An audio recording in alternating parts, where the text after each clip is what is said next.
Radio Sucesos 101.7 FM presenta su noticiero Sucesos con Milton Pérez y Verónica Larrea. Un periodismo libre para una democracia plena. Los hechos y las opiniones de los sucesos que marcan nuestro tiempo.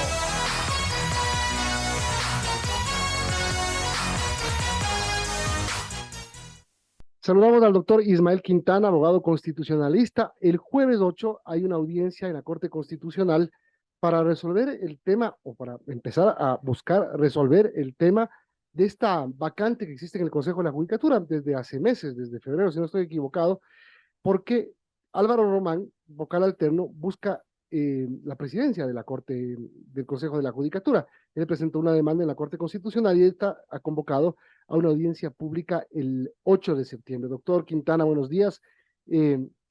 Seguimos en esta pugna, ¿no? Porque además hay una terna, una segunda terna presentada por Iván Saquicela para que se elija a su representante, que debería ser el presidente del Consejo de la Judicatura. Sí, buenos días, Verónica, Milton, un abrazo para ustedes y un saludo para quienes nos están escuchando por Radio Sucesos. Esta es una más de las problemáticas que tiene entrampada la función judicial, ¿no? Aparte de un Consejo de la Judicatura totalmente podrido y que está al filo de la cornisa, usted tiene un Consejo de la Judicatura que está irregularmente integrado al día de hoy, con un presidente que se suponía era un presidente encargado, me refiero a Murillo, y que se ha prolongado esa presidencia por la desidia o el compadrazgo, diría yo, de Hernán Ulloa, que preside desde febrero de este año el Consejo de Participación Ciudadana. Y usted lo ha hecho bien, Milton. Son dos ternas ya que el presidente de la Corte Nacional de Justicia ha enviado, y respecto de las cuales ya ni siquiera es al día de hoy el Pleno del Consejo el que es renuente a tratar y a conocer esas ternas, o esa terna, porque la otra ya fue retirada, sino el presidente del Consejo de Participación Ciudadana, que como acostumbran acá nuestros políticos y nuestros funcionarios, creen que las instituciones públicas son haciendas, ¿no es cierto?, propiedades privadas donde ellos pueden manejarlas pues como a ellos se les plazca. Pero aquí tenemos un problema de origen con el tema del Consejo de Participación Ciudadana y la presidencia del Consejo de la Judicatura. Cuando se nombra este Consejo de la Judicatura por parte del Consejo Transitorio, ya muchos advertíamos lo que podía pasar si es que María del Carmen Maldonado, que fue originalmente designada presidente de ese organismo, renunciaba o se la censuraba y destituía por la vía de un juicio político. Decíamos, claro, ¿qué va a pasar? Porque el doctor Álvaro Román no era de la vertiente de la Corte Nacional de Justicia, sino de la terna de la Fiscalía General del Estado. Entonces decíamos, ahí hay una imposibilidad jurídica de que él asuma, en reemplazo definitivo de Maldonado, la presidencia del Consejo de la Judicatura. Y claro, ¿qué hace el Consejo Transitorio? En lugar de requerir una nueva terna, lo que hace es nombrar por descarte a Maldonado y agarrar de la terna de la Fiscalía, de la cual provino Román, y ponerlo a él como vocal alterno de Maldonado. Ahí está el origen de este problema. Entonces, claro, en enero o febrero renuncia Maldonado y empezó la discusión sobre si Román podía asumir la presidencia o si el presidente de la Corte Nacional, ante esa ausencia definitiva, debía remitir una nueva terna. Lo cierto es que creo yo que la discusión no debe ser muy compleja, porque hay una norma constitucional que es absolutamente clara. El artículo 179 indica que quien preside el Consejo de la Judicatura es el delegado de la terna que envíe para el efecto la Corte Nacional de Justicia, no el delegado de la Asamblea Nacional, por lo que Murillo no podría y no debería seguir siendo el presidente del Consejo de la Judicatura, mucho más un personaje que tiene impedimento legal para desempeñar cargo público, según lo ha certificado este Ministerio del Trabajo.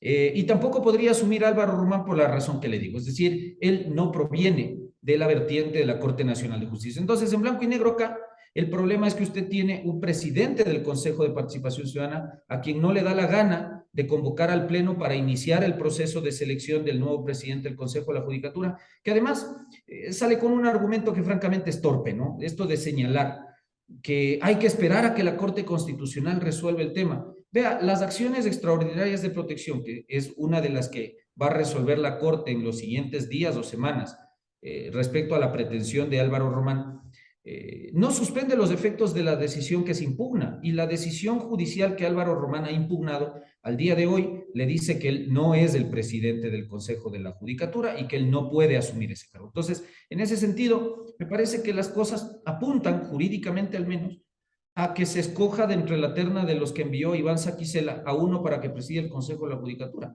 Pero eso es desde lo jurídico. Desde lo político ya sabemos que hay un evidente amarre entre el Consejo de la Judicatura y el presidente del Consejo de Participación Ciudadana para no hacer nada y echarle la pelotita a la Corte Constitucional. ¿Y qué tal si la Corte Constitucional dice, ok, hago caso a este candado que dejó el Consejo de Participación Transitorio y reconozco a Román como el nuevo presidente de la Corte del Consejo de la Judicatura? Bueno, eso significaría que entonces el guardián de la Constitución, que es la Corte Constitucional, le importa un bledo lo que dice el artículo 179 de la Constitución, y que entonces acá más importa una equivocación del Consejo Transitorio que lo que dispone la norma. Tal manera que esperaría que eso no ocurra, pero de la Corte Constitucional esas cosas ya no me sorprenderían. Es decir, que salga con una de ese color, de que un presidente del Consejo de la Judicatura puede asumir, aunque no haya venido de la terna enviada por la Corte Nacional de Justicia. Eso ya sería algo equiparable a las decisiones que a veces toma nuestra Asamblea Nacional. Es decir, Y ojalá que eso no ocurra, pero si eso llega a ocurrir, que está dentro de las posibilidades, evidentemente el fallo de la Corte ya sería, aunque muchos no estemos de acuerdo con eso, de definitiva instancia, y eso supondría que Álvaro Román tiene que asumir la presidencia del Consejo de la Judicatura. Murillo dejaría ese, entre comillas, encargo que ha estado, que se le ha dado desde febrero más o menos de este año, y que obviamente el Consejo de Participación Ciudadana ya no va a entrar a conocer ninguna terna enviada por el presidente de la Corte Nacional de Justicia, lo que a la vez generaría un escándalo o un choque de trenes entre Corte Nacional de Justicia, que seguirá quejándose de que no cuenta con un representante en el Pleno del Consejo y quejándose con toda la razón, versus una Corte Constitucional que, insisto, estaría incumpliendo una disposición constitucional expresa. bueno, y por el otro lado, en el tema político, lo que pasó la semana pasada del juicio político, están buscando 5 votos que faltan. Es decir, a ver, aquí legalmente lo que pasó ese día, doctor Quintana, de que era como que se atrasaban no sé, yo decía, justo ese día coincidió el concierto de Carlos Vives, parece que se atrasaban todos y entonces suspendió la sesión sin que nadie se atreva siquiera a pedir reconsideración. Era como que lo estaba planificando todo. Bueno, era una de las posibilidades, es decir, francamente, cuando se votó primero por decidir si se llamaba o no a juicio político, a mí me sorprendió, no pensé que iba a existir un quórum de 87 votos. Ese quórum se mantuvo y lo que hizo el presidente Saquicela, lo que pasa es que también hay que mirar, digamos, la sesión completa, ¿no? Cuando usted ve que se proclaman resultados de la votación, 87 a favor, 49 abstenciones, parece que el movimiento oficialista y Pachacutic se dedicaron al aplauso y al festejo y se olvidaron, no sé si se olvidaron o se hicieron los que se olvidaron, de que se debía, digamos, solicitar o que se podía solicitar inmediatamente la reconsideración de la votación para en esa misma sesión dejarla en firme. Como no hubo moción de reconsideración del lado de quienes buscaban salvar a los vocales de la judicatura y evidentemente tampoco la iba a haber por parte de quienes no obtuvieron los 92 votos, el presidente clausuró la sesión. Eso abre la posibilidad, en términos de procedimiento parlamentario, a que en la siguiente sesión, sabrá Dios cuándo va a ser convocada, cualquier legislador mocione la reconsideración de la votación. Entonces esa moción tendría que aprobarse con 70 votos primero, mayoría absoluta, y una vez que se apruebe la moción, entrar a reconsiderar la votación. En esto ya hay un antecedente de 2019, ya muchos lo han comentado, con el caso de la ex ministra de Salud, Verónica Espinosa, donde asimismo en un primer momento, creo que fueron 88, 89 votos, para los ministros también se requieren 92 votos por si acaso, y claro, en la siguiente sesión se reconsidera la votación y se la censuró, pese a que ella ya no era funcionaria en ese momento, entonces no hubo destitución, sino solo censura. Entonces, podría darse el caso, evidentemente hay la búsqueda, creo yo, y por eso no se ha convocado una sesión. Se está, digamos, creo yo que del ala del correísmo y del Partido Social Cristiano, en menor grado, veo yo, están en la búsqueda de esos 5 votos que faltan. Pero, vea, independientemente de lo que pase en este juicio político, si hay o no reconsideración, yo creo que es muy complicado en este momento obtener los 5 votos.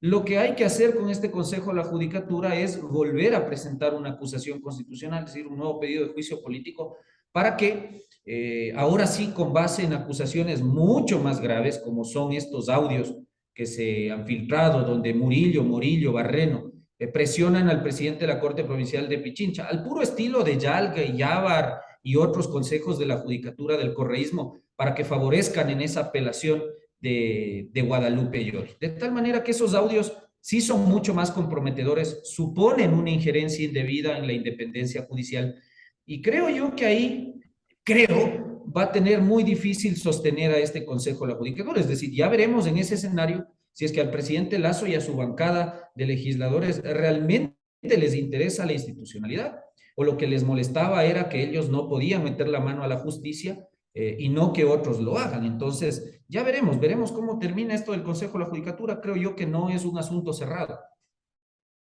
Son las 8:58, estamos conversando con Ismael Quintana, abogado constitucionalista. Ismael, y bueno, decíamos sobre el tema político, ya este jueves se convocará el Pleno de la Asamblea Nacional donde se podrá plantear esta reconsideración de la votación sobre el juicio político a la Judicatura. Si es que se llega a tener los votos y se destituye a los 3 vocales del Consejo de la Judicatura, ¿quiénes le reemplazan o cuál es el procedimiento legal allí? Bueno, esa fue una de las patrañas que se vendieron por parte de estos vocales, ¿no? Tan cuestionados, Morillo, Barreno, de decir, y qué pena que muchos legisladores, incluso oficialistas, hayan comprado ese discurso ridículo, de decir que se iban a tomar entre el Partido Social Cristiano y el correísmo la función judicial a través de la destitución de estos vocales, ¿no? ¿Usted cree Y que le no, digo no se puede hacer eso? esa es una Pero, mentira, porque hay, pero dígame, Milton. ¿por qué es una mentira? Porque en el Código Orgánico de la Función Judicial está expresamente determinado el mecanismo de reemplazo.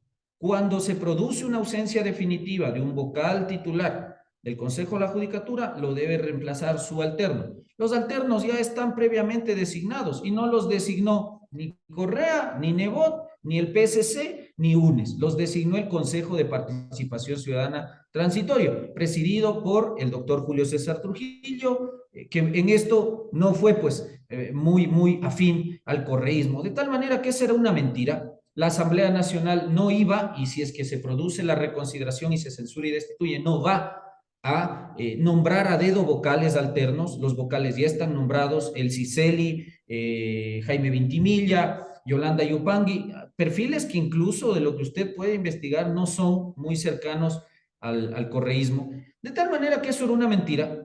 Y es una mentira que a través de esto se vaya a poner jueces a dedo. Los jueces de la Corte Nacional ya fueron evaluados. De hecho, por esa misma razón, la Corte Constitucional declaró inconstitucional esta evaluación, diciendo que se removió irregularmente a los jueces fuera de los plazos constitucionales. En este momento no toca todavía una renovación parcial a la Corte Nacional de Justicia. Por lo tanto, por ejemplo, lo que más preocupa, la sala penal de esa Corte podría ser ahora removida. No, no se puede. Y se dice que se buscaba la revisión de las condenas ejecutoriadas contra corruptos ¿Pueden como cambiar Glass. sentencias? Eso con esta corte, con otra corte, con este consejo y con otro, podría darse porque existe, para que se informen los legisladores en el derecho penal ecuatoriano, el recurso extraordinario de revisión. Y ese recurso de revisión se puede presentar las veces que quiera el condenado, pero es un recurso muy complejo y esto lo puede consultar con cualquier penalista. Requiere causal, requiere prueba nueva y no es un asunto de soplar y hacer botellas como quien dice, entonces destituyo a Morillo y Barreno y automáticamente las condenas se revisan. Eso no es así. Y qué pena que el debate se haya reducido a esta polarización entre correístas y anticorreístas y que lo de fondo no haya sido discutir, uno, ¿cuántos millones de dólares nos va a costar a ustedes, Milton, a quienes nos escuchan y a mí, pagar las travesuras de Maldonado y su combo cuando destituyeron a los jueces de 2019? Porque por si acaso la Corte Constitucional y la Corte de Pichincha han ordenado pagar reparaciones económicas. Uno. Dos, adicionalmente la injerencia en la administración de justicia es algo que yo esperaba ver en el debate. Pero no, acá todo se constriñó a ver quién se hace dueño de qué bando de la función judicial.